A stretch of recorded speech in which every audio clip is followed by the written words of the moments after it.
Un programa diseñado con el objetivo de llevarte diariamente un tema de actualidad, acompañado siempre de reconocidos editorialistas, de lunes a viernes a las 5 de la tarde por CRC 89.1 Radio, a las 5 con Alberto Padilla. Hola, ¿qué tal? Saludos, bienvenidos a esta emisión de A las 5 con su servidor Alberto Padilla. Muchísimas gracias por estarnos acompañando. Gracias por estar ahí. Le mando cálidos saludos desde la señal de CRC 89.1 Radio en San José, Costa Rica, desde donde estamos transmitiendo hasta el punto, en el tiempo, en el espacio en el que usted nos está escuchando, porque estamos saliendo en diferentes vías simultáneamente, por ejemplo en Facebook Live, en la página de este programa, A las 5 con Alberto Padilla. Estamos disponibles en el canal de YouTube de este programa. Estamos en podcast en las principales plataformas, Spotify, Apple Podcast, Google Podcast y otras cinco importantes más. Aquí en Costa Rica, este programa que sale en vivo en este momento a las 5 de la tarde se repite todos los días a las 10 de la noche aquí en CRC 89.1 Radio. En esta ocasión me acompaña, como es usual, tratando de controlar los incontrolables, el señor David Guerrero y la producción general de este programa, siempre poderosa, desde Colombia, a cargo del señor Mauricio Sandoval. Bien, vamos a comenzar hablando del conflicto que comenzó al inicio de este fin de semana y se ha recrudecido conforme progresó y conforme inicia esta nueva semana. Ahora se informa que Israel atacó a la estación de televisión estatal de Irán, la cual, alega Israel, estaba siendo utilizada para propósitos militares. Estos ataques aparentemente, por lo que se ve en las imágenes en vivo de la televisión estatal de Irán, sucedieron justo cuando estaban al aire estos canales. Usted puede ver las imágenes en cualquiera de están las imágenes bastante disponibles en cualquiera de los sitios donde se ve la explosión, donde están al aire los periodistas. Hay que decir que más temprano las Fuerzas Armadas de Israel aseguraron que habían alcanzado ya una superioridad total aérea sobre la capital de Irán, que es Teherán, luego de que, según reportan ellos, habrían destruido la tercera parte de sus capacidades de lanzamiento de misiles balísticos.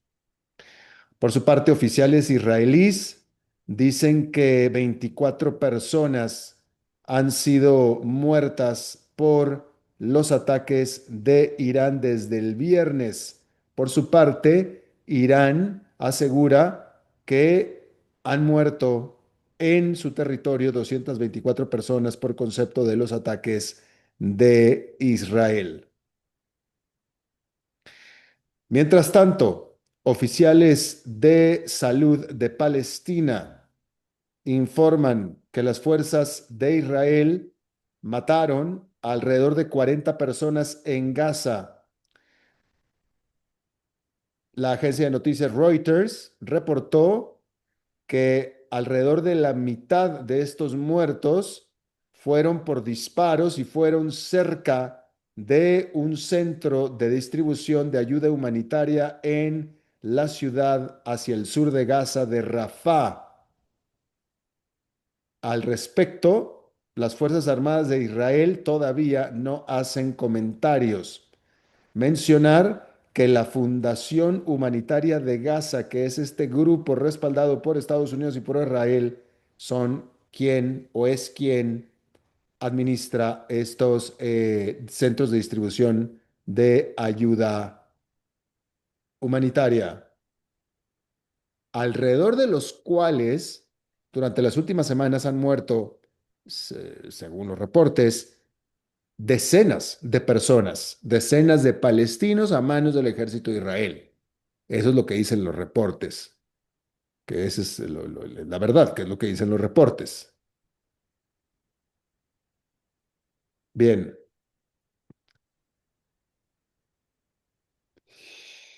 vamos a hablar de otro de los eventos importantes en este día. Hay que decir que comenzó el primer día, hoy fue el primer día de dos de la reunión del G7 de los líderes de las siete democracias más industrializadas del mundo. Es importante la distinción de las siete democracias porque no son de las siete economías más grandes del mundo, porque si fuera de las siete economías más grandes del mundo, la de China estaría incluida y la de China no está incluida porque no es democracia, ¿sí? Hay que decir que este lunes fue el primer día allá en una localidad de las Montes Rocallosos de la provincia de Alberta, Canadá. Y ahí se reunieron y se están reuniendo los líderes de la Gran Bretaña, Canadá, Francia, Alemania, Italia, Japón y los Estados Unidos. Hay que decir que ellos se encuentran en este hotel que se llama el Kananaskis, en las Rocallosas Canadienses. El aeropuerto que están utilizando para llegar es en Calgary, ¿sí? Adicionalmente, este martes se les unirán como invitados, estará la presidenta de México, Claudia Sheinbaum, estará también Volodymyr Zelensky, hasta donde tengo entendido, también iba a estar Ignacio Lula da Silva, aunque en esta nota no estoy leyendo esa confirmación. Pero para hablar de lo que sucedió este lunes, hay que decir que fue la primera reunión de trabajo del G7, ¿sí? Y pues digamos que hay mucho acuerdo entre seis de los siete, con la excepción de uno. Y usted ya sabe cuál es ese uno, ¿verdad? Bueno, ok, exactamente, sí, ese es el uno, es Donald Trump, ¿sí? Hay que decir que Donald Trump, en esta reunión, los líderes de los G7, excepto de Donald Trump, todos estuvieron de acuerdo en condenar los dos conflictos más grandes que en este momento ocupan al mundo, que es la invasión de Rusia a Ucrania y por supuesto el último, el más reciente, que es los ataques que se están dando Israel e Irán, iniciados por Israel, por cierto. Sí, hay que decir que Donald Trump dijo ahí en esta reunión del lunes que había sido un error del G7 haber sacado a Rusia. Antes de G7 eran G8, porque Rusia estaba incluido. Que en realidad Rusia no tenía absolutamente nada que hacer porque, o sea, hay que ser claros. La economía de Rusia, Rusia es un gigante militar, pero nada más, no es un gigante económico. Es un gigante militar, pero no es un gigante económico. Rusia no tiene una economía más grande que la de México, por ejemplo. O sea, no es una economía gigante, en lo más mínimo. No es una economía poderosa. Es poderoso militarmente, pero nada más. Haciendo esa distinción, aún así lo invitaban, antes era el G8, con Rusia incluido. G8 pasó a ser G7 cuando Vladimir Putin en el 2014 decidió invadir la península de Crimea y se la robó a Ucrania. Y como respuesta, que fue la única respuesta, a ver, hay que reiterar, Vladimir Putin en el 2014 se robó, se anexó, se robó, invadió la península de Crimea de Ucrania. Haga usted de cuenta que Estados Unidos invade la península de Baja California de México y se la queda. Así, así, haga de cuenta. Por sí, nada más para que tengamos una comparación. Llegó Vladimir Putin, agarró la península de Crimea y dijo, esta es mía. Eso fue en el 2014. Y lo único que hubo como reacción internacional, y ya se la quedó y desde entonces tiene la península de Crimea, ¿verdad? Y lo único que recibió de castigo, lo único que recibió de castigo Vladimir Putin fue que lo sacaron del G8. Eso fue lo único que recibió de castigo, fue lo único, ¿eh? Bueno, ante esto, Donald Trump acaba de decir este lunes que fue un error del G8 haber sacado a Rusia del grupo del G8 después de que se anexó a Crimea. Trump dijo que eso fue un gran error y añadió que él cree que Rusia no hubiera invadido a Ucrania en el 2022 si Putin no hubiera sido sacado del G8 en el 2014. Añadió Trump, Putin me habla a mí y no le habla a nadie más. Y no es una persona contenta acerca de esto. Yo les puedo decir que básicamente no quiere hablarle a la gente que lo echó del grupo. Y yo estoy de acuerdo con él, dijo Donald Trump. No fue tan allá como para decir que Putin debería de ser reinvitado al G8. No, no, eso sí no dijo, pero dijo que fue un error haberlo sacado desde entonces. Mire, en este punto mi opinión es lo de menos, es la menos importante de todas, ¿no? Pero en este punto, yo le voy a decir una cosa, yo en los primeros 4 años o la primera presidencia de Donald Trump, yo todavía le daba el beneficio de la duda a Donald Trump de ser alguien que pensaba fuera de la caja, ¿no?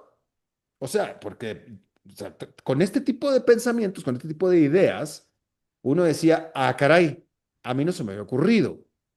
Vamos a ponerle atención porque pudiera ser bueno. O sea, al menos este hombre está pensando fuera de la caja, es decir, diferente a todos los demás.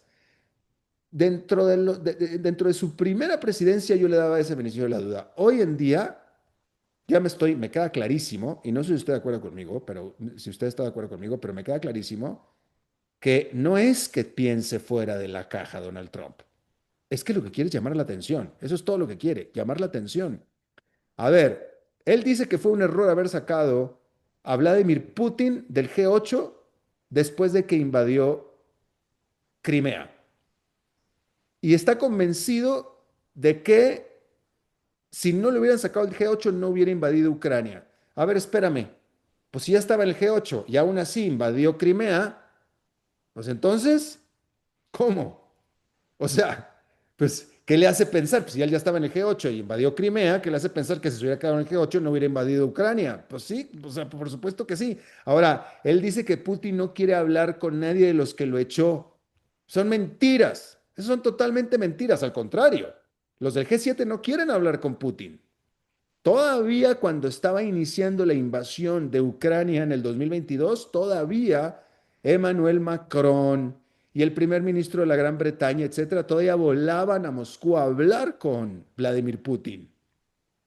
Y Vladimir Putin lo recibía en el Kremlin. Ahí están las imágenes. O sea, perfectamente así fue. Así fue. Y él recibió básicamente a todos los líderes del G7 uno por uno, hablando en reuniones uno por uno o uno con uno, donde le estaban tratando de convencer de que no invadiera a Ucrania. Y ya cuando se dieron cuenta que ya había invadido Ucrania y que no iba a echar marcha atrás, ellos le cerraron la puerta a Vladimir Putin.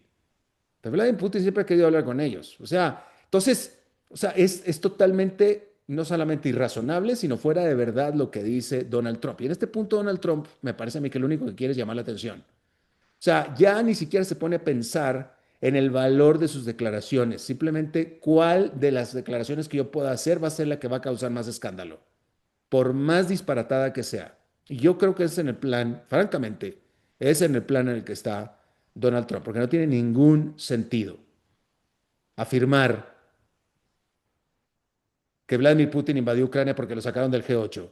Si cuando estaba en el G8 de todos modos invadió Crimea. Eso no tiene absolutamente ningún sentido. Eso es por un lado.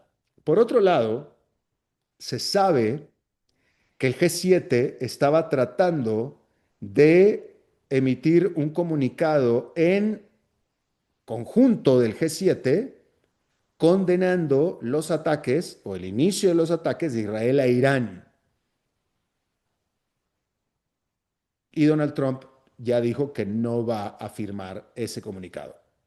Entonces no podrá ser el G7, va a tener que ser el G7 menos uno, o sea, es decir, o los otros países, o todos los países menos Estados Unidos. Por cierto, si no firma ese comunicado Donald Trump, que ya dijo que no lo va a firmar, ahí, digo, de todos modos no iba a suceder, pero ahí se le fue ya cualquier posibilidad del Premio Nobel de la Paz, ¿eh? Cualquier posibilidad. Que por cierto, otra de las cosas que Donald Trump se presentaba era como un presidente pacifista, que nada más quería la paz y que solo quería la paz. Bueno, pues la paz mientras no fuera que Israel atacara a quien tenga que atacar, porque ahí sí en eso sí apoya totalmente Estados Unidos e Israel. Yo no estoy diciendo que no debería, no estoy diciendo eso, o que sí debería o que no debería. Lo que estoy diciendo es que Donald Trump se presenta como un presidente de la paz, pero hay excepciones. Y esas excepciones, justamente cuando quien quiere hacer la guerra, merecida o no, no importa eso, es Israel. Es Israel. Bueno, por cierto que también Rusia, ¿eh? También Rusia, por cierto, también Rusia, pero al menos en el caso de Rusia, Donald Trump quiso interceder para que hubiera un cese al fuego, aunque fuera con que ganara Rusia, pero al menos tuvo la intención. Y con eso estaba aspirando a ganarse el Premio Nobel de la Paz, por cierto. Pero ahora sí, con todas las intenciones bélicas de Israel, y no estoy criticando, no estoy criticando, no estoy diciendo que Israel no tenga la razón. Eso después lo podemos discutir. Pero lo que estoy diciendo es que a la hora de promover la paz, Donald Trump se detiene en el momento del que se trata de Israel. Ahí se detiene. Y eso le va a costar el Premio Nobel de la Paz. Por cierto, si es que alguna vez tuvo alguna posibilidad de obtenerlo. Ahora sí ya no, definitivamente. Igual que Netanyahu tampoco lo va a tener, ¿verdad? Definitivamente. Bueno, ahí lo tiene usted. Hay que decir que este fin de semana también hubo un evento muy lamentable de violencia política en un estado que es bastante pacífico en general, pero no importa, en el norte de los Estados Unidos, que es Minnesota, donde este fin de semana la que fue la vocera del Congreso del estado de Minnesota fue abatida a balazos por una persona que este lunes fue aprendida, y esa es la noticia de este lunes. Este hombre de nombre Vance Walter, ¿sí? Le disparó a estos congresistas demócratas, todos del Partido Demócrata. Y bueno, este lunes este hombre fue ya acusado de dos cargos federales por asesinato, por el cual muy probablemente afronte la pena de muerte. Eh, Hay que decir que la víctima, Melissa Hortman, madre de familia, ella había sido la vocera de la Casa de Representantes del estado de Minnesota y este tipo mató a ella y a su esposo, dejó huérfanos a los niños, ¿sí? Los mató en su casa. Adicionalmente, también trató de matar, pero dejó heridos a un senador estatal demócrata también y a su esposa. Así es que ahí lo tiene usted. Volviendo al tema de Ucrania, hay que decir que este país informó que recibió los restos de 1.245 soldados que fueron muertos por Rusia para así completar la repatriación de alrededor de 6.000 tropas caídas dentro del acuerdo al que llegaron como parte de las negociaciones de paz establecidas en Estambul. Por su parte, Rusia dice que recibió 78 cuerpos como parte de este acuerdo. La semana pasada, ambas partes también realizaron 4 intercambios de prisioneros. Esto es lo único tangible que salió de esas negociaciones de paz hasta ahora. Es todo lo que salió de ahí. Informarle, fíjese, esta nota, Meta, lo que antes era Facebook, bueno, Facebook antes se llamaba, la empresa madre de Facebook se llamaba Facebook, ahora la empresa madre de Facebook se llama Meta. Entonces Meta, que también es propietaria de WhatsApp, dijo que comenzará a meterle anuncios a usted vía WhatsApp por primera vez. Hasta ahora no, usted no ve anuncios en WhatsApp. Bueno, ya los va a empezar a ver. ¿Sí? Según la información, estos anuncios estarán en la sección de updates. En inglés son updates. No, desconozco cuál sea la sección en español. Supongo que será actualizaciones. No, no, no, desconozco. Yo mismo tengo la aplicación, pero la tengo en inglés también, así es que no sé cómo se llamará en español. Pero en esta parte de updates es donde aparecerán los anuncios y aparentemente es un área separada que no es que esté necesariamente apareciendo en donde usted está chateando, ¿sí?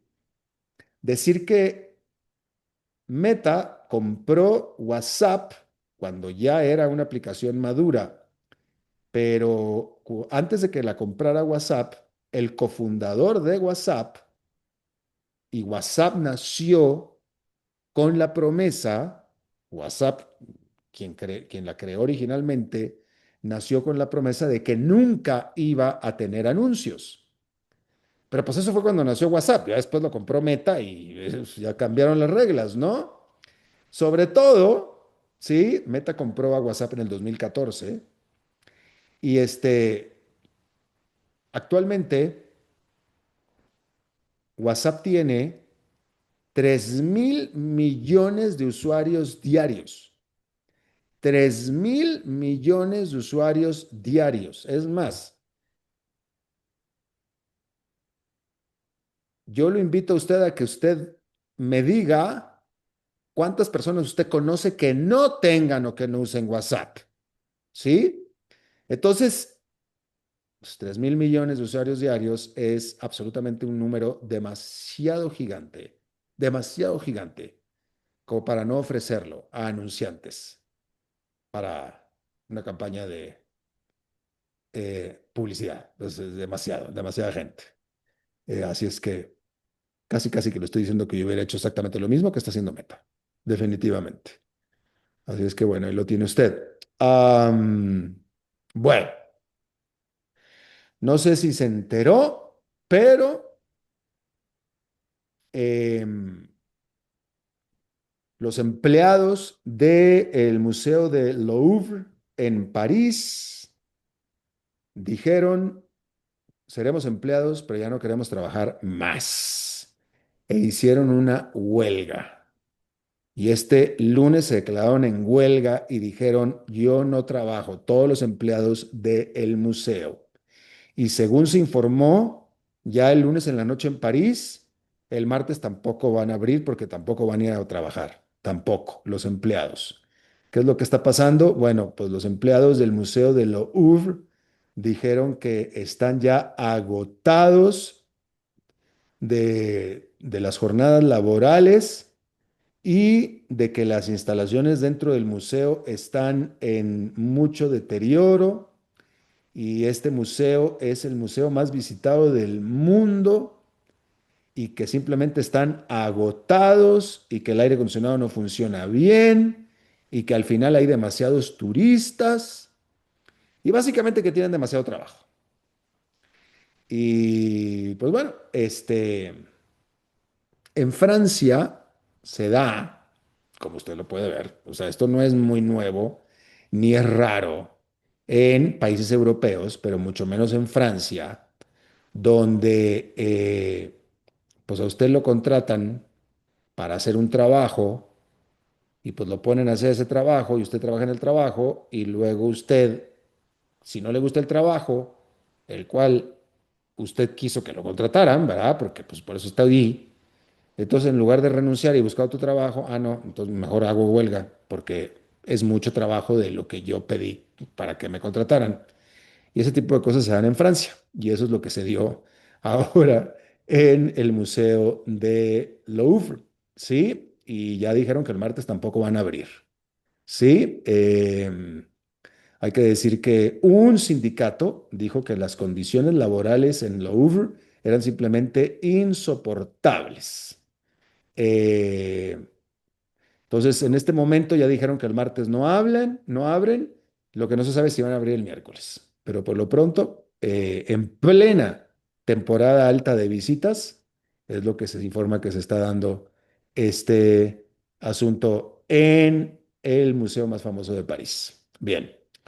Eh, um, Rápidamente informarle que justamente ahí en París también, este lunes empezó el famoso show aéreo de Le Bourget. Todos los años se da este Air Show.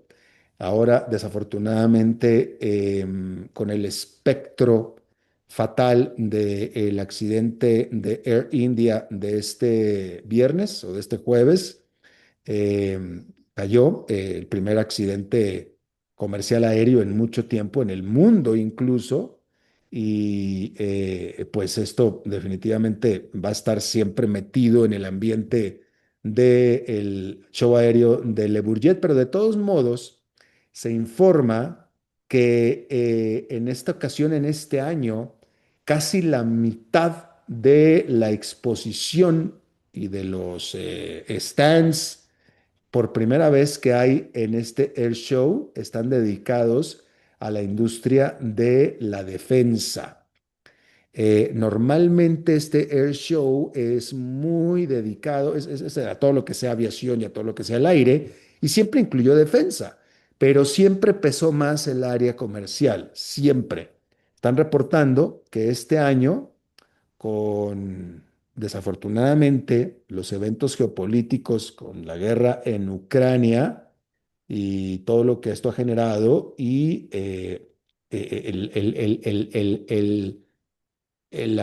como reacción de la guerra de Ucrania, el fuerte aumento en los gastos de defensa que los países europeos, sobre todo, han tenido que buscar y decretar, todos los fronterizos con Rusia y hasta Alemania y la Gran Bretaña, pues ahora la industria de la defensa aérea ha recobrado una gran importancia y ahora se dice que se está reportando que la mitad de los stands y la exposición en Le Bourget por primera vez en la historia es de la industria de defensa aérea. Así es que ahí lo tiene usted. Vamos a hacer una pausa y regresamos con nuestra entrevista de hoy.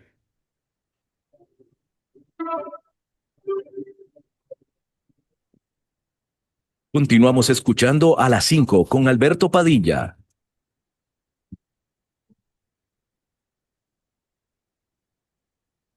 Ok, ya te has reído con nosotros, has aprendido con nosotros y nos hemos conocido más. Pero es hora de ponernos serios. El mejor momento para invertir fue hace 10 años y el segundo mejor momento para hacerlo es hoy. Entra a transcomer.com, convertite en un inversionista y transforma tu destino. Transcomer, puesto de bolsa de comercio. Construyamos juntos su futuro. Somos expertos en eso. Para llegar pronto al trabajo, sea inteligente, porque si pasamos uno a la vez, el tránsito no se detendrá. Por eso, Un mensaje de esta emisora asociada de Canara.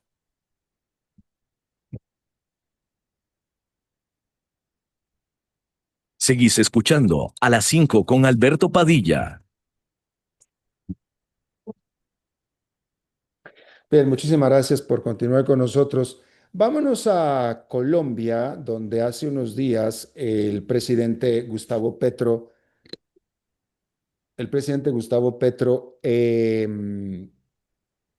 pues decretó, digamos que él decretó o determinó que iba a él a convocar a consultas populares para, como la intención él, de sacar adelante iniciativas de ley que el Congreso de Colombia le ha rechazado o digamos que le ha pedido que replantee y reformule en lo que es, pues, el ejercicio democrático. El presidente está ahí, un presidente expone ante el Congreso una reforma, una iniciativa.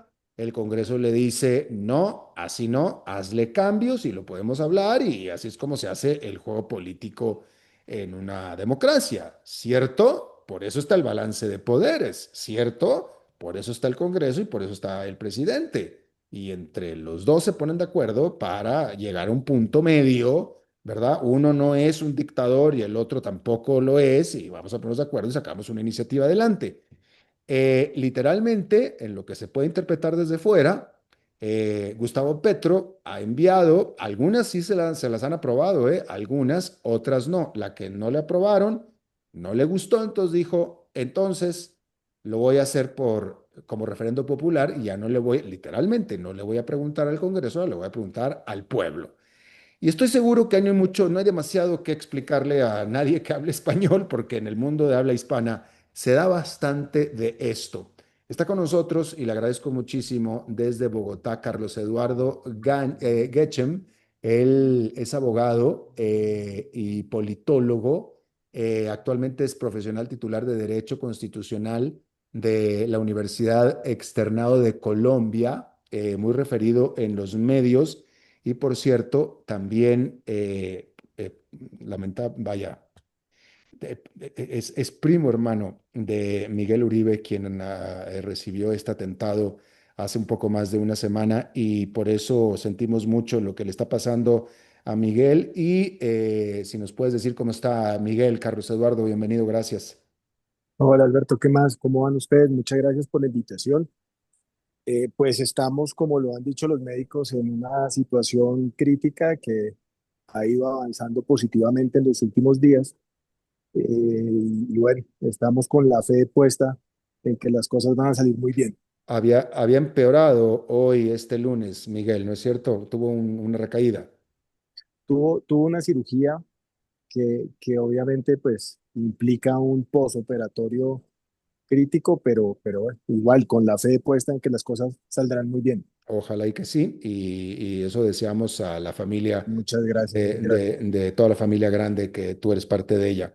Bien, entonces, Carlos Eduardo, si lo expliqué bien en la presentación, ¿en qué va este asunto en el que ya Petro dijo que iba a hacer una cosa y el Congreso le dijo, es que no, esa cosa no está permitida, no, no, no es legal? ¿En qué vamos con eso?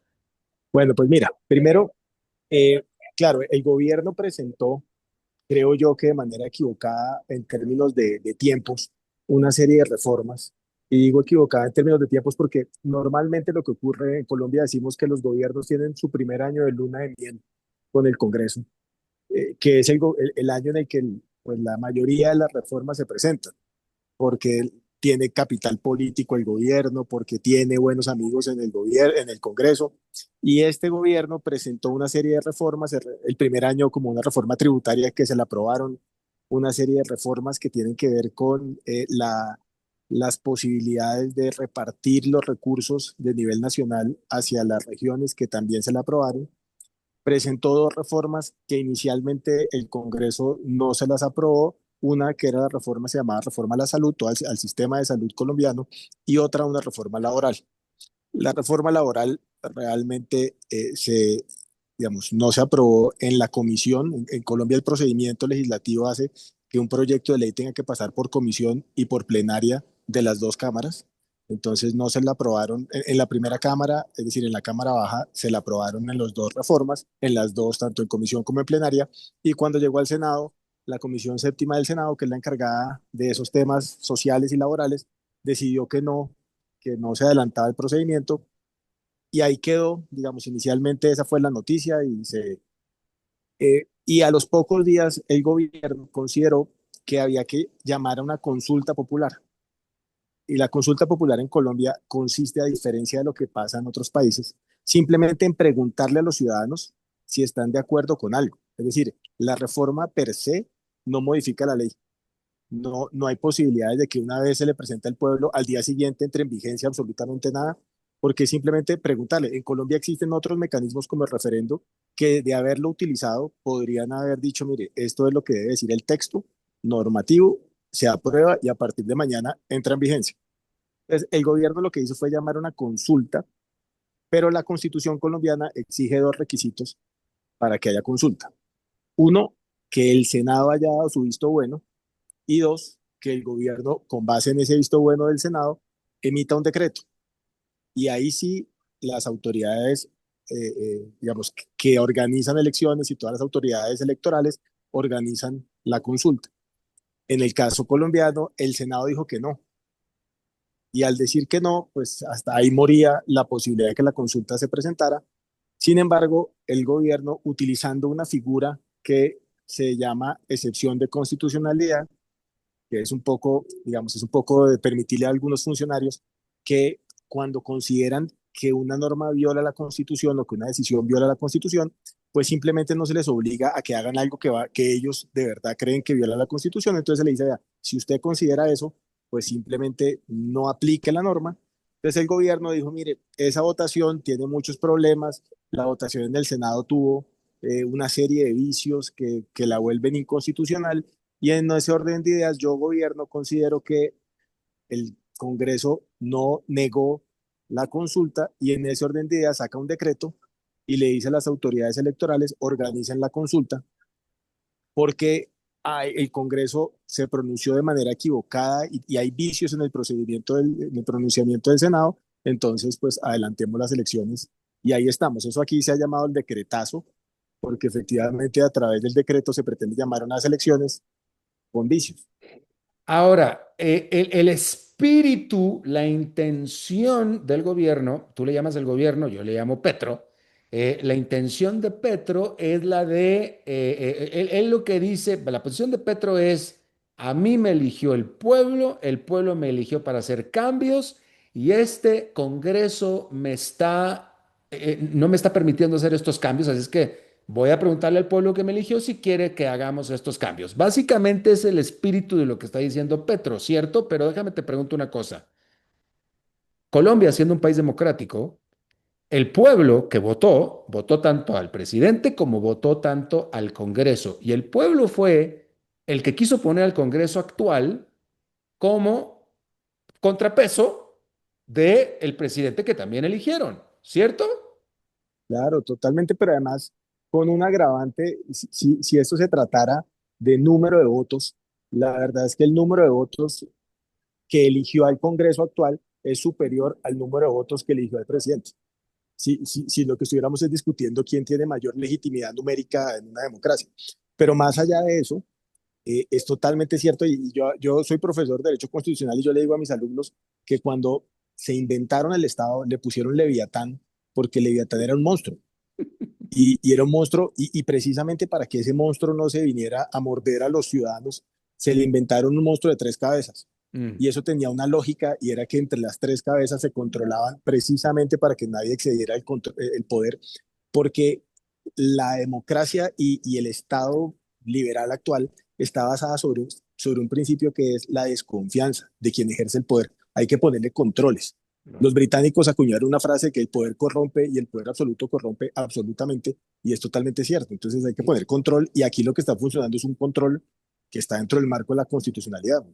Bueno, y aparte, siguiendo la lógica de Petro, si el pueblo que lo eligió a Petro hubiera querido que Petro tuviera toda la libertad de ese mismo pueblo, le hubiera puesto un Congreso favorable a Petro.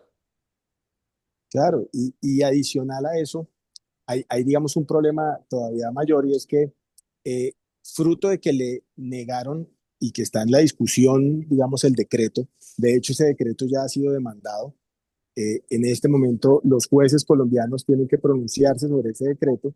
Entonces el gobierno, una vez les negaron eso, presentó una nueva solicitud de consulta y entonces ahora tenemos un proceso judicial que busca, pues por parte de quienes demandaron el decreto, que se caiga esa consulta, y una segunda y tercera solicitud de consulta que hizo el gobierno al Senado, que esa todavía no se ha votado y que debería estarse votando en los próximos días también. Bueno, y entonces en este momento, a ver, Petro necesita valerse de la autoridad electoral y etcétera para para realizar esta famosa consulta popular, ¿cierto? O sea, no lo puede hacer Así solo. es, así es. ¿Y quién tiene el control de la autoridad? Es decir, si quisiera Petro, ¿puede realmente en la práctica realizar esta consulta? No, es muy probable que no, porque Colombia en el 91 fue muy cuidadosa en organizar unas autoridades que fueran independientes. Mm. Entonces creamos figuras como por ejemplo la del Banco Central, la Junta Directiva del Banco Central, en la cual el gobierno de turno no participa, las altas cortes en la cual el gobierno no participa en la elección de esos magistrados, salvo en algunos casos de la Corte Constitucional, y en el caso de las autoridades electorales tampoco. Entonces, en este caso nos estamos enfrentando a un decreto que fue enviado a la autoridad electoral que todavía no se ha pronunciado, todavía no ha dicho qué piensa de ese decreto. Es muy probable, y esta es mi opinión personal, que esa autoridad electoral le diga al presidente, señor presidente, a esto le faltan dos requisitos, es decir, de los dos requisitos que exige la Constitución, le falta el visto bueno del Senado y el Senado certificó que había votado que no. Es decir, ya el Senado sacó una certificación dirigida a la autoridad electoral diciéndole, señor registrador, nosotros votamos y no dimos el visto bueno para que existiera la consulta, por consiguiente le falta un requisito para la consulta. Y eso se adelanta mientras los jueces competentes deciden si suspenden el decreto o si finalmente no lo suspenden, pero sigue el proceso hasta que da sentencia. Entonces, digamos que esa es la situación actual. Las autoridades electorales en Colombia son independientes, así ha funcionado y la verdad es que en este caso esperamos que funcione igualmente. Y entonces, ¿cómo podemos interpretar lo que está haciendo Petro? ¿Es un hombre frustrado que está aventando los platos de la mesa? ¿Tiene una estrategia más maquiavélica? ¿Cómo podemos interpretar esto? Pues mira, yo creo realmente que el gobierno y el presidente, su carrera política estuvo 20 años en el Congreso. O sea, él fue representante a la Cámara en varios periodos y senador. Yo creo que estuvo entre 16 y 20 años en el Congreso. Es decir, él sabe cómo funciona el Congreso y sabe cuál es la lógica con base en la cual funciona un Congreso, especialmente el Congreso colombiano.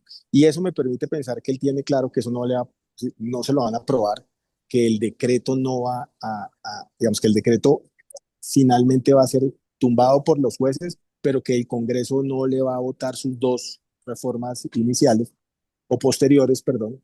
Y yo creo que lo que están tratando es simplemente de, digamos, de exacerbar los ánimos porque estamos a 8 meses de elecciones. Es decir, nosotros tenemos una sociedad que en este momento realmente está polarizada. Digamos, hay una fuerte polarización en Colombia y una forma de estrategia electoral consiste en exacerbar los ánimos para que mi polo pues finalmente entre con fuerza y todos los equipos políticos se calienten y todo el mundo esté en modo campaña. Las elecciones parlamentarias en Colombia son el primer domingo de marzo del próximo año, es decir, estamos a 8 meses de esas elecciones y la primera vuelta presidencial es en mayo y la segunda en junio, es decir, estamos exactamente a un año de la segunda vuelta presidencial. Entonces yo creo que es más un tema electoral porque en el fondo él tiene claro que las instituciones colombianas, y lo ha dicho en casi todas sus entrevistas, que las instituciones colombianas han servido de peso y contrapeso de lo que los gringos llaman check and balance, que finalmente es ponerle a esto una serie de contrapesos que impidan que alguien se monte y haga lo que quiera con el poder. Pero entonces, ¿Petro qué está haciendo? ¿Apoyando al que va a ser su candidato? Pues en este momento, digamos, no es claro quién podría ser su candidato. Digamos, hay una serie de nombres que están en la izquierda colombiana, hay otra serie de nombres que están en la derecha y hay un grupo también que está en centro.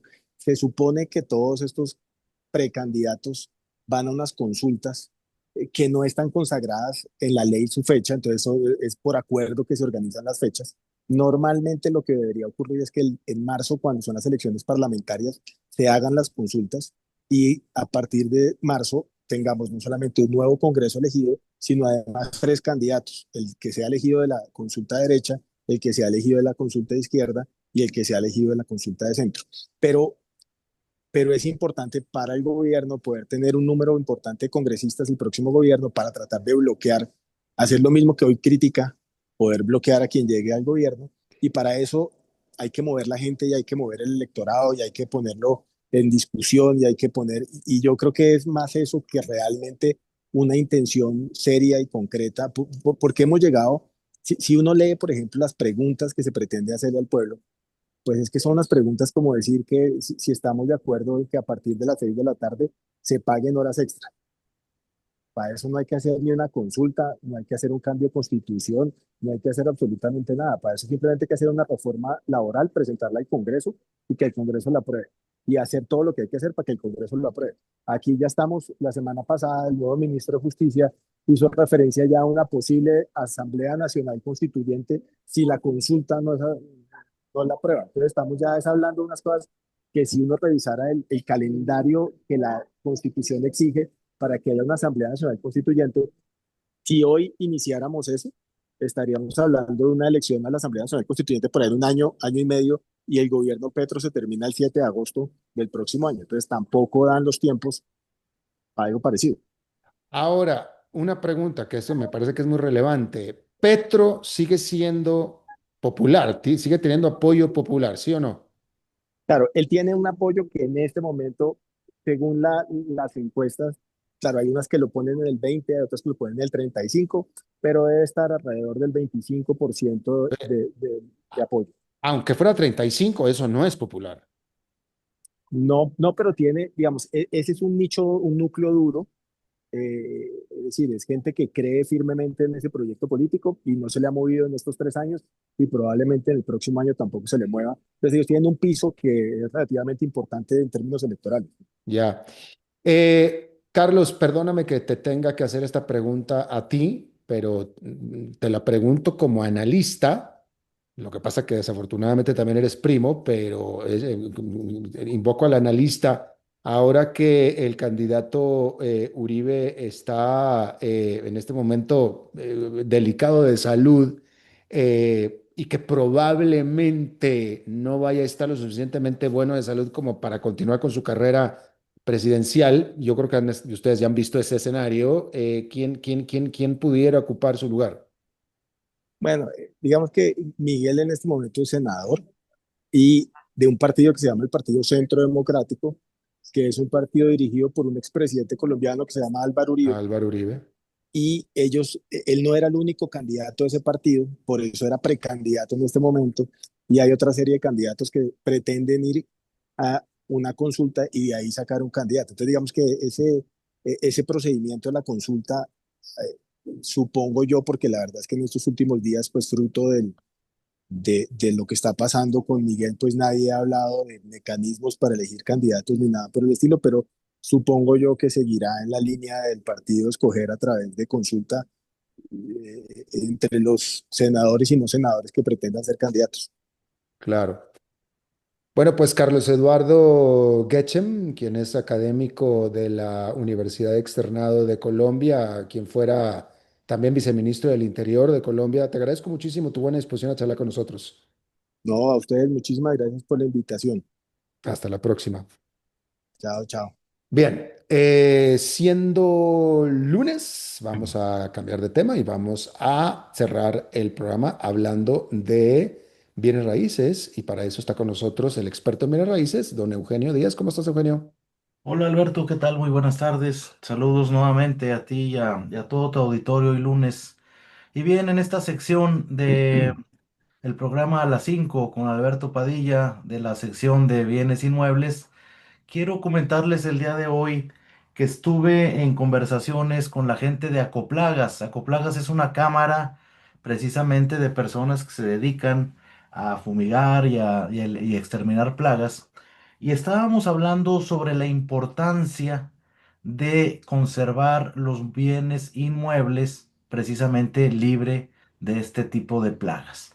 Y resulta que muy interesante, Alberto, y a todos los radioescuchas les quiero comentar, porque esta gente de Acoplagas, de esta asociación, se ha dedicado de la mano con el Ministerio de Salud y realmente de una forma muy responsable a poder prevenir en Costa Rica el tema de las plagas. Y es que resulta que muchos de nuestros radioescuchas seguramente tendrán ese problema que es tan común en Costa Rica, las termitas, el comején, no se diga otros tipos de plagas mayores como ratones, etcétera. Pero me quiero enfocar a eso de termitas y comején precisamente porque aquí en la zona de Costa Rica se da mucho. No se diga en el área de Grecia y en muchas otras zonas que son muy calientes y muy húmedas. Y es esto porque normalmente en los techos de las viviendas o de cualquier inmueble, no cualquiera, pero sobre todo los que tienen ya más antigüedad, se usaban mucho las cerchas de madera. Y esa madera era madera, de alguna forma, madera dura, pero resulta que las termitas se reproducen mucho, por supuesto que en la madera, y sobre todo más cuando hay humedad. Así es que en estas temporadas de lluvias y luego cuando hay filtraciones entre los techos, se quedan esas maderas impregnadas de agua y húmedas durante mucho tiempo, y pues eso es excelente para este tipo de termitas y comején. Es importante, estimados radioescuchas, que ustedes ojalá puedan tener, si tienen inmuebles son propietarios de inmuebles, que puedan ustedes tener esa prevención, porque no solamente deberíamos como propietarios de inmuebles tratar de eliminar las plagas que nos llegan, sino más bien como países de otros países que lo hacen del primer mundo, deberíamos ser preventivos. Y eso es desde la cimentación de los inmuebles cuando uno va a construir, hay que tener esa prevención y hay que tratar esa cimentación con los productos adecuados para evitar en un futuro que lleguen esas termitas, ese comején. Al igual en todas las maderas que se usan en la casa, al igual en los techos, etcétera, etcétera. Hay zonas que tradicionalmente no presentaban tanto problema y últimamente se ve muy afectadas. Me voy a evitar decir cuáles, pero no quiero perjudicar también por un comentario a que tal vez los propietarios de esas zonas, por si alguien quiere vender su casa o comprar, pero ese es otro tema. Pero sí decirles, consúltenlo, analícenlo, prevénganlo. Y esta asociación que me pareció muy interesante, Alberto, que se llama Acoplagas, y así se busca en Facebook por Acoplagas, es toda una cámara bien constituida en Costa Rica, con más de 40 miembros, empresas especializadas precisamente en el control de plagas y termitas. Pero es muy importante, estimados escuchas, de verdad tratar de dar ese mantenimiento preventivo a las casas. Normalmente cuando pensamos en un mantenimiento, pensamos en pintura, que si ya se despintó la fachada, que si se metió el agua por un techo, que si hay que reparar tal cosita o tal baño, pero no pensamos en las plagas. Entonces, ¿qué mejor de hacerlo preventivo? Y es lo que yo les invito a hacerlo el día de hoy. Pero Eugenio, como tú como agente de bienes raíces, dependiendo de la zona, etcétera, cuando estás ya sea comprando o vendiendo, ¿hay algún tipo ustedes piden, el comprador pide certificación de que la casa en zonas con estos problemas está protegida, está tratada, etcétera? No, Alberto, y es que ese es uno de los problemas que vemos mucho en Costa Rica. Hay países como, y tú lo sabes bien, Alberto, por ejemplo, en Estados los Unidos, Estados sí. Unidos, no puedes comprar o no puedes vender una casa si no va un inspector antes y hace Sí. una inspección general y emite un reporte donde diga que se puede proceder a la compraventa. En Costa Rica no, definitivamente no existe eso ni por Mm. ley ni tampoco costumbre. Y además las personas muchas veces se confían de más y ni siquiera envían ya deja un reporte a algún experto, algún ingeniero que pueda decir, miren, si está en buen estado la casa. Y siempre es recomendable hacerlo, de verdad. Claro, sí, en Estados Unidos, no sé si en todo de Estados Unidos, pero yo creo que sí, porque como las casas son en Estados Unidos hasta la mansión más imponente en su fondo es de madera y es muy propensa a las termitas y entonces necesitas tener lo que le llaman allá en Estados Unidos un bond, un bono, yo no sé cómo se diría en español, donde tú estás contratado con una empresa que está tratando tu casa todos los años para protegerla contra termitas. Si no tienes eso, la casa prácticamente no la puedes vender nunca. Es correcto. Y además del reporte que hace el especialista Así es. directamente con los realtors para poder realizar su venta. Bueno, pues Eugenio Díaz, muchísimas gracias como todos los lunes. Con muchísimo gusto, Alberto, a ti y a todo tu auditorio. Ojalá les deseo que tengan una excelente semana. Igualmente para ti. Bueno, y eso es todo lo que tenemos por esta emisión de a las 5 con su servidor Alberto Padilla. Muchísimas gracias por habernos acompañado. Espero que termine su día en buena nota, en buen tono y nosotros nos reencontramos en 23 horas. Que la pase muy bien. A las 5 con Alberto Padilla fue traído a ustedes por Transcomer, puesto de bolsa de comercio. Construyamos juntos su futuro. Somos expertos en eso.